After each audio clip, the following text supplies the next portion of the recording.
Good day, and thank you for standing by. Welcome to the Apogee Enterprises first quarter earnings conference call. At this time, all participants are on a listen-only mode. After the speaker's presentation, there'll be a question-and-answer session. To ask a question during the session, you'll need to press star 11 on your telephone. You will then hear an automated message advising your hand is raised. To withdraw your question, please press star 11 again. As a reminder, this conference is being recorded for replay purposes. I will now turn the conference over to Jeremy Steffen, Vice President, Investor Relations and Communications, to begin. Jeremy, please go ahead. Thank you. Good morning and welcome to Apogee Enterprises Fiscal 2027 first quarter earnings call. On the call today are Don Nolan, Apogee's Chief Executive Officer, and Mark Augdahl, our Chief Financial Officer. During this call, the team will reference certain non-GAAP financial measures. Definitions of these measures and a reconciliation to the nearest GAAP measures are provided in the earnings release and slide deck, which are available in the Investor Relations section of our website. As a reminder, today's call will contain forward-looking statements. These reflect management's expectations based on currently available information. Actual results may differ materially from those expressed today.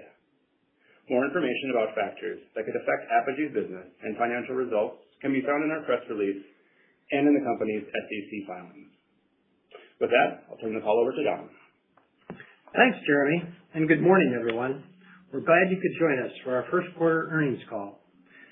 Our team delivered revenue of $343 million and adjusted diluted EPS of 57 cents in the quarter, demonstrating strong execution across the business.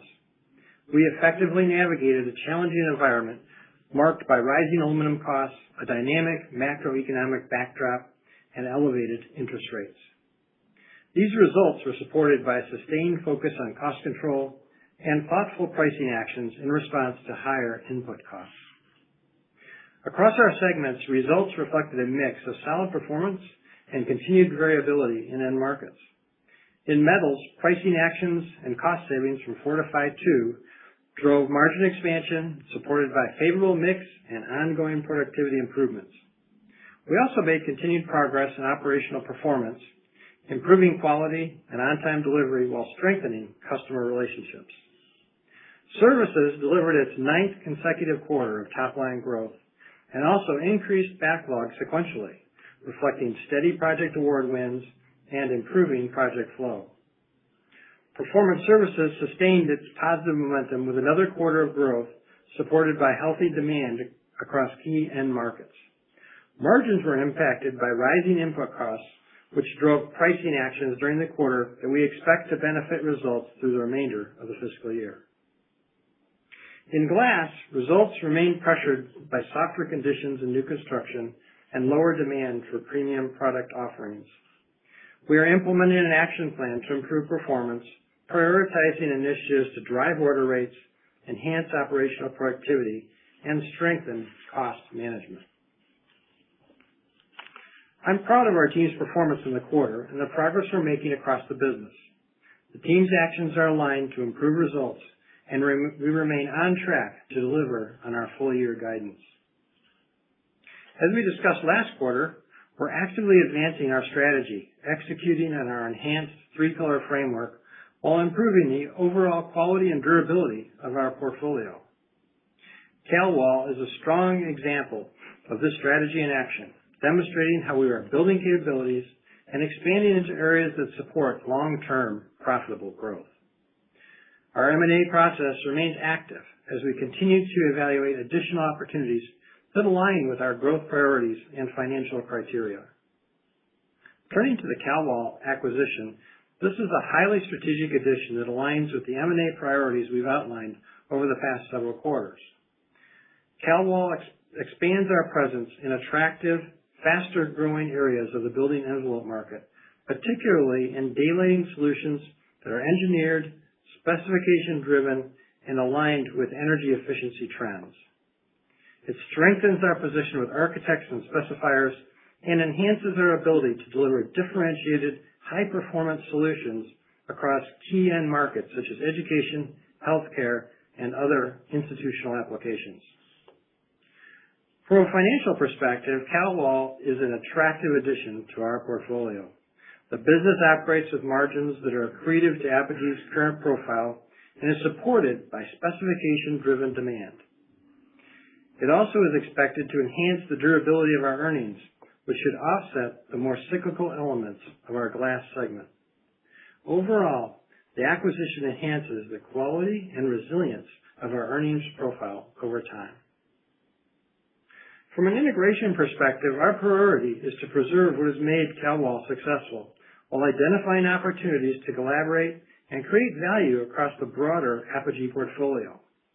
We will pursue synergies over time, along with opportunities to drive revenue by leveraging our relationships with architects, designers, and glazing contractors. As we begin integration planning, we are taking a structured approach across key functions, including finance, human resources, and sales and marketing.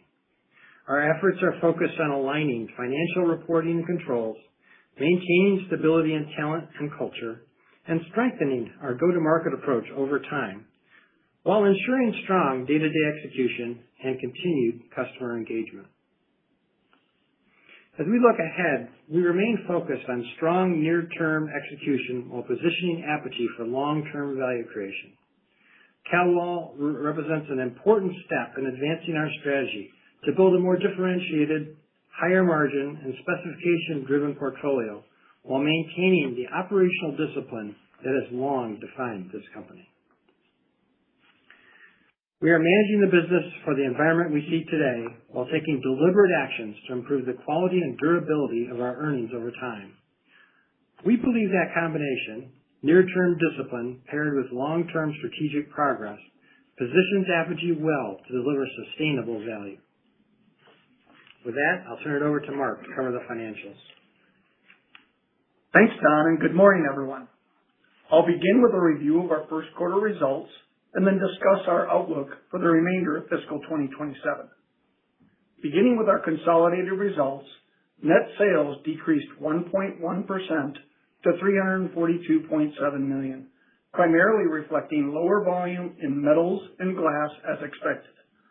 This was partially offset by favorable pricing actions to recover higher material and freight costs, as well as positive mix. Adjusted EBITDA margin decreased to 9.4% compared to 9.9% a year ago, driven by higher material and freight costs and the impact of lower volume. These headwinds were partially offset by cost savings from Fortify Phase 2, productivity improvements, and favorable pricing. Adjusted diluted EPS was 57 cents, ahead of our expectations and up year over year, primarily driven by lower interest expense.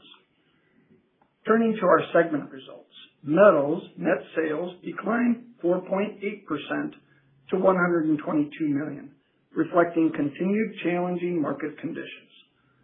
The decrease was primarily due to lower volume, partially offset by favorable price and product mix. Adjusted EBITDA margin expanded to 11.2%, driven by favorable mix, increased productivity, and cost savings from Fortify Phase 2, partially offset by the impact from lower volume and the net impact from higher aluminum costs.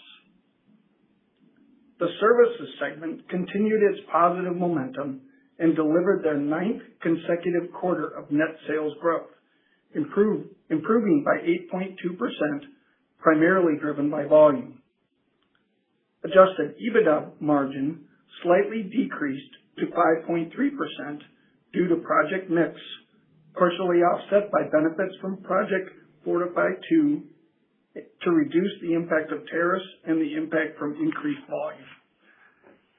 Backlog ended the quarter at $735 million, up 8% year over year and 6% sequentially.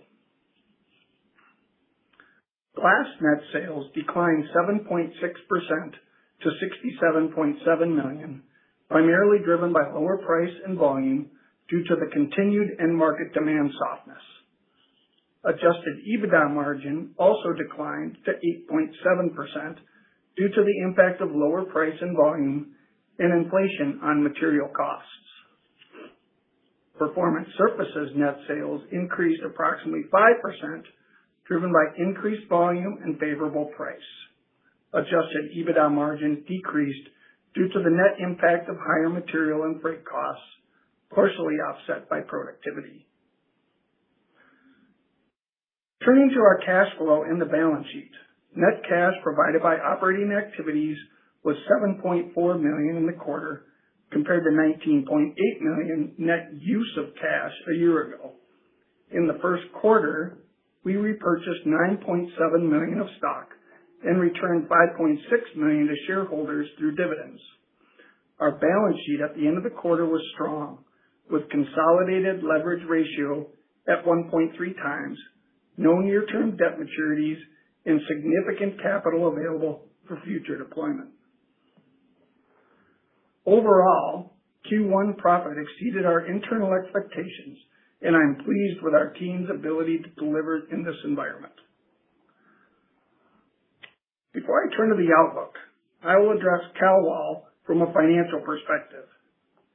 The acquisition is consistent with our capital allocation framework, prioritizing investment in business, value accretive M&A, and returning capital to shareholders, and adds a business with margins above our current company average. We expect CalWall to generate approximately $85 million of revenue at roughly a 15% adjusted EBITDA margin over the first 12 months, with a long-term margin rate of 20%. The transaction is expected to be accretive in the first year and is anticipated to close in early July. Following completion, we expect to maintain a strong balance sheet with capacity to support future M&A.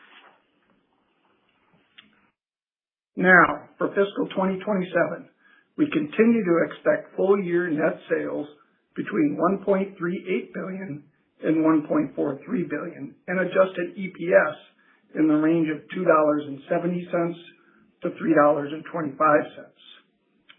We expect results to be weighed more heavily towards the second half of the year, reflecting anticipated improvement in underlying market conditions as the year progresses. We continue to expect interest expense of approximately $10 million, an adjusted effective tax rate of 26 to 27%, and capital expenditures between $35 and $40 million.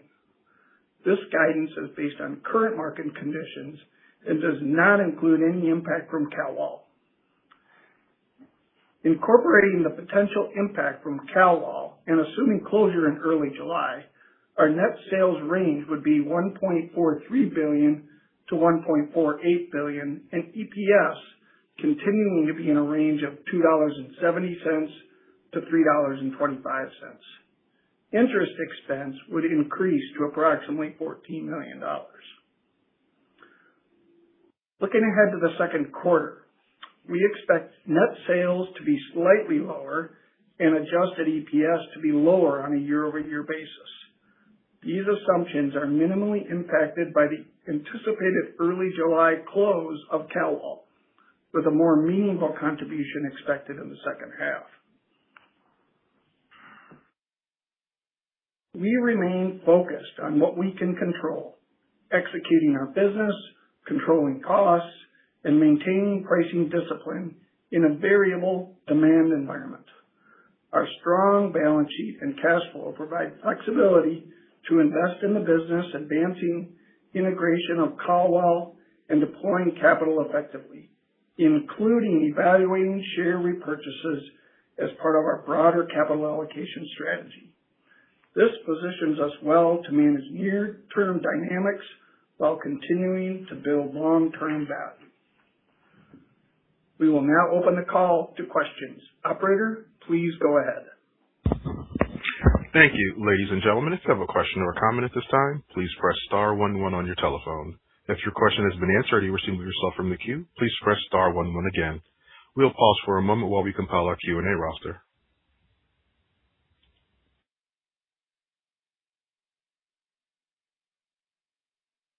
Our first question comes from Julio Romero with Sidoti & Company. Your line is open.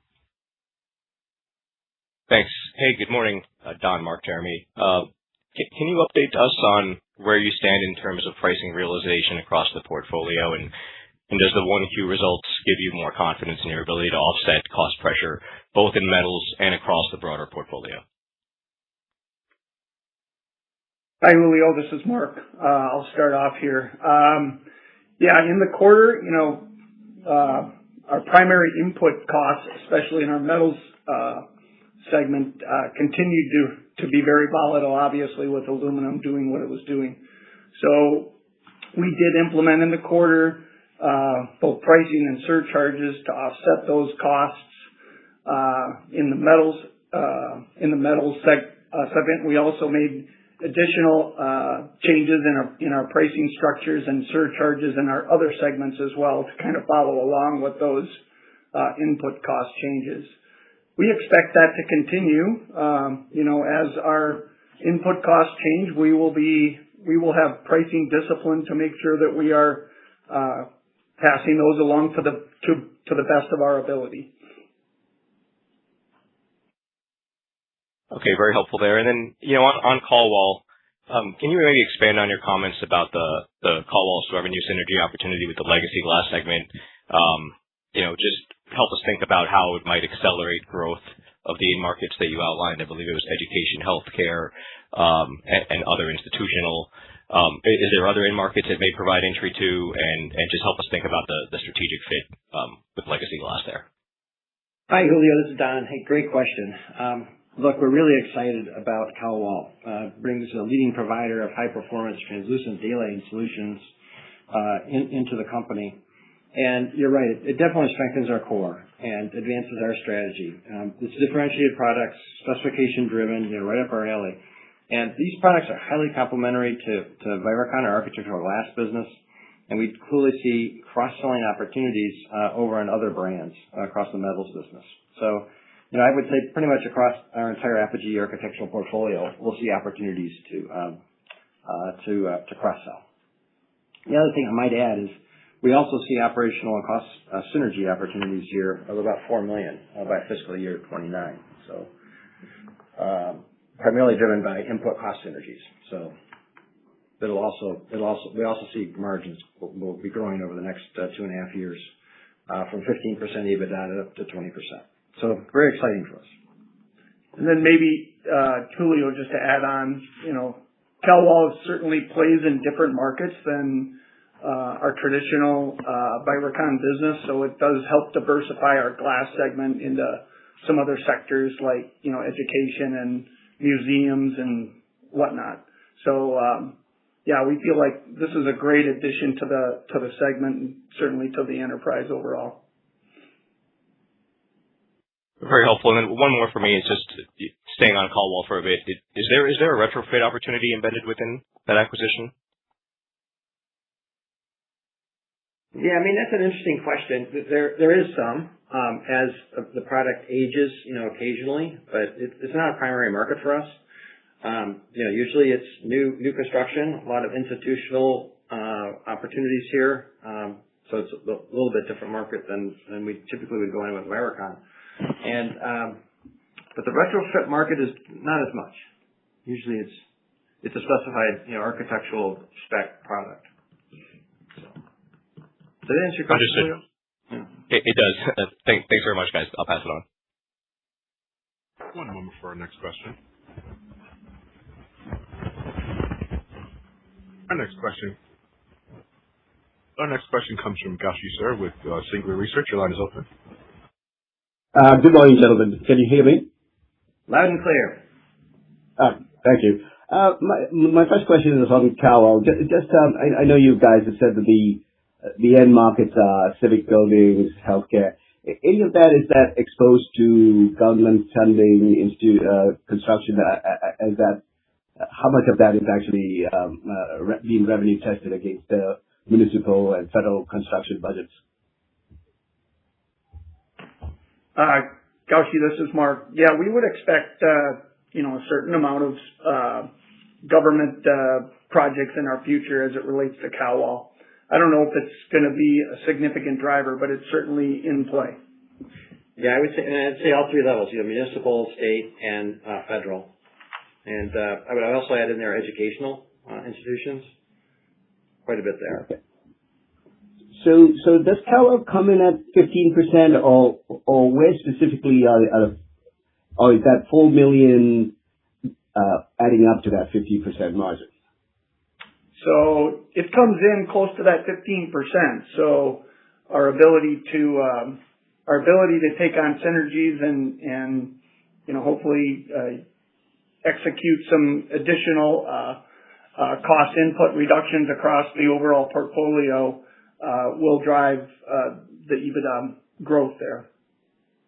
Gotcha. So just to be clear, with the $4 million in synergy, we expect the business to get to 20% EBITDA margins. Gotcha. Okay. On the glass side,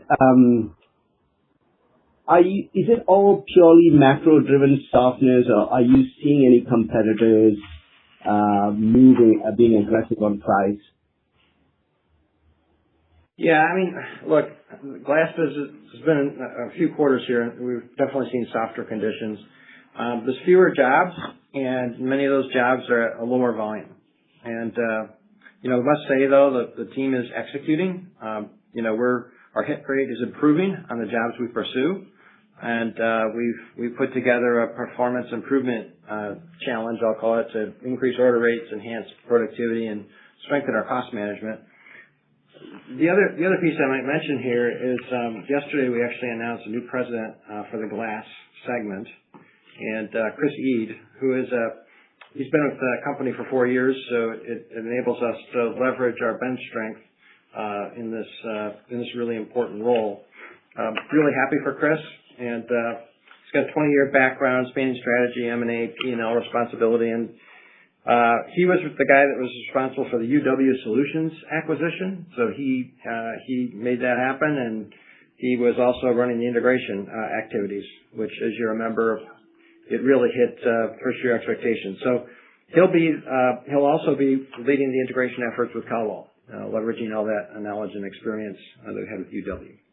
So, gotcha. Awesome.